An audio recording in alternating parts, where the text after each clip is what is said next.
I have to deal with? Yes. Prayer will help sometimes. If nothing else, dear God, help me say the right thing, not to ruin it all by poor communication. Here's the next on my list. Face your fears. I don't know what challenges you might have in going over the stuff we've been going over in terms of amending your philosophy or going back and, redoing some stuff that you might have messed up. But face all your fears. That's how you conquer them. Don't dismiss them. Just face them. Say, here's what I'm afraid of. I wonder what I could do to change that. Here's the next one. Exercise your willpower to change direction. You don't have to keep doing what you've done the last 6 years if it's not yielding you the benefits you want. In the seminar I do for Jerry, my mentor helped me to review the last 6 years so I wouldn't repeat those errors the next 6. See, if you're a goose, you have no choice to do the next 6 like you did the last 6. But if you're not a goose, here's what you can do. Pick a new destination and start going that way. You say, well, I've done this for the last 2 years. I'll probably have to do it another 2. And the answer is no, not in a million years. Now, you can change one little degree at a time, or if you want to, you can revolutionize the whole thing. Who says you couldn't revolutionize the whole thing in a week's time and start a brand new direction that will most assuredly help you arrive in a brand new place a year from now, 3 years from now? No telling 5 years from now where you could arrive. Use your willpower to start the process. Just willpower to change a little or change a lot. Anybody can change. You don't have to repeat last year. Clean up the errors. Invest it now in the next year. Watch it make the difference. Here's the next one that's important. Parents have to do it. We ask our kids to do it, but we've got to do it. Admit your mistakes. Sometimes you have to admit them to others. Here's some of the best words in the English language. I'm sorry. The reason why those are good words is because it could start a whole new relationship. It could start 2 people going in a whole new direction. I'm sorry. Simple, easy. Not easy, but if you get this done, the turnaround can be dramatic. The early years can be big in payoff. And here's the big one. Admit your mistakes to yourself. You don't have to babble about them to everybody in the neighborhood. But it doesn't hurt to sit down and have a conversation with yourself and say, there's no use kidding myself. Here's where I really am. I've got pennies in my pocket and I got nothing in the bank. That's what I said after the Girl Scout left my door. I had a conversation with myself. And I said, I don't want this to happen anymore. Next, refine your goals. I don't know what ambitions you've had up until now, but this weekend would be a good time to start the process. We're going to talk about our goals workshop before our session is over this weekend. Maybe that will help stimulate you to set some higher goals, reach for some higher purpose, go for something beyond what you thought you could do. By the time this weekend's over, you might double, triple, quadruple the amount of goals, purpose, all the things you think you can accomplish. You could multiply that by 10 by the time we finish here on Sunday. Here's the next one, believe in yourself. Yes, you got to believe in God, and you got to believe in the community, and you've got to believe in the possibilities. You've got to believe in the economy. You've got to believe that tomorrow can be better than today. But here's the big one, believe in yourself. There isn't a skill you can't learn. There isn't a discipline you can't try. There isn't a class you couldn't take. There isn't a book you couldn't read. If it's written in some other language, you just get it translated and read it. Here's the next one. Ask for wisdom. This is communication of the highest source. Ask for wisdom. Ask for wisdom that creates answers. Ask for the wisdom that creates faith to believe things are possible.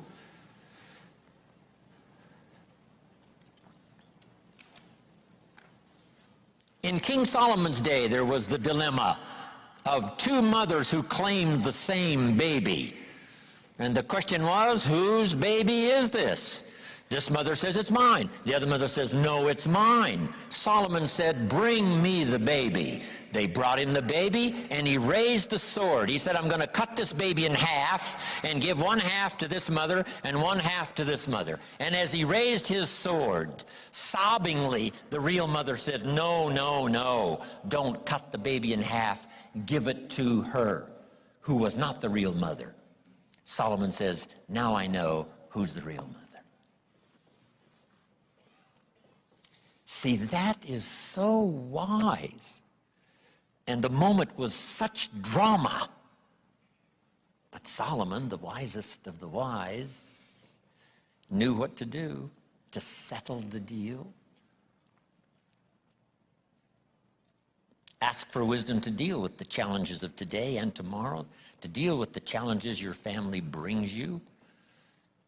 Don't wish it was easier, wish you were better. Here's the next one, conserve your time. I must learn to do this. How much time have I got left? Not an unlimited supply.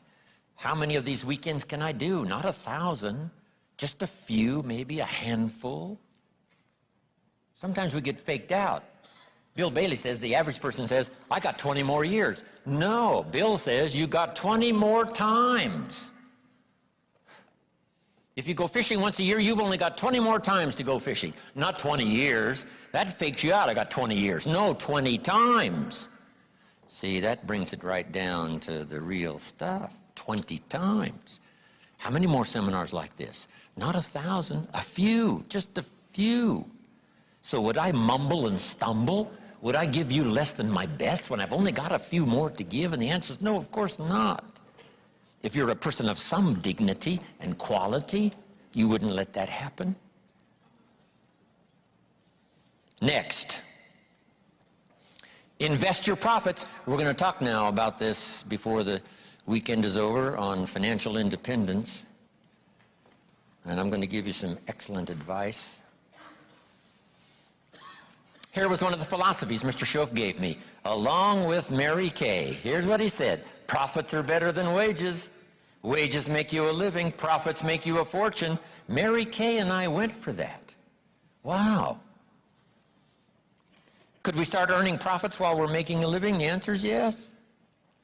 I went berserk. Here's one now. Protect your family. These are troublesome times. Not that they haven't been troublesome times for 6,000 years. At school, troublesome times. I know a wonderful mother and a wonderful father who had two boys. In school, they went two different directions, and one became a model citizen and the other one went to jail. Wow. Protect your family as best you can from the hidden dangers, the lurking evil one. Here's the next one, live with intensity. You might as well turn it up a notch or two after this weekend. Why not? Invest more of you in whatever you do. Be a little stronger, be a little wiser, step up your vitality, contribution. Put everything you've got into everything you do, and then ask for more vitality and more strength and more vigor, more heart, more soul. Next, find your place. This one now is so important. If you just work on a job, find the best place where you can serve well. And sure enough, they'll ask you to occupy a better place. And if you keep doing the job well, the guy says, well, if I had a better job, I'd really pour it on. But I got this lousy job, so I just goof off. See, that's the philosophy of disaster. So you've got a lousy job. Do the very best you can. That's your best way out. Is not to do less than you could, but to do the best you can. With that philosophy, your life can take great leaps forward. Here's a Bible phrase that says, if you work on your gifts, they will make room for you. They'll make a place for you. Here's the next one. Demand integrity from yourself. You can't demand integrity from someone else. Integrity is like loyalty. You can't demand it of someone else. You can only demand it of yourself. Be the best example of loyalty, and you'll get some loyal followers. Be the best example of integrity, and you'll have people surround you that have integrity. Lead the way. Next, welcome the disciplines. Can't give you much better advice than that, because disciplines create the reality. Disciplines build bridges, build cities. Disciplines, a well-disciplined activity creates abundance, creates uniqueness, productivity. Next, fight for what's right. It's a fight we're in. The storyteller says, and there was great war in heaven. Wow, you mean way back there? Yes. 1/3 of the angels conspired. I asked Bill Bailey, how long do you suppose it took 1/3 of these angels to get together? Did they conduct meetings? I don't know. Bailey says the storyteller doesn't say. I said, then we're supposed to use our imagination. I don't know. It does say finally the great war occurred, and the 2/3 prevailed and the 1/3 lost. One of the writers of later scripture, here's what he said: I fought a good fight. See, that's extraordinary to be able to say. I fought for my kids, and I fought for what was right, and I fought for my good health, and I fought to protect my company, and I fought for a good career that would bless my family. I fought a good fight. It's good to fight. The encroachment. Opposites are in conflict, and we're in the middle. And if you want something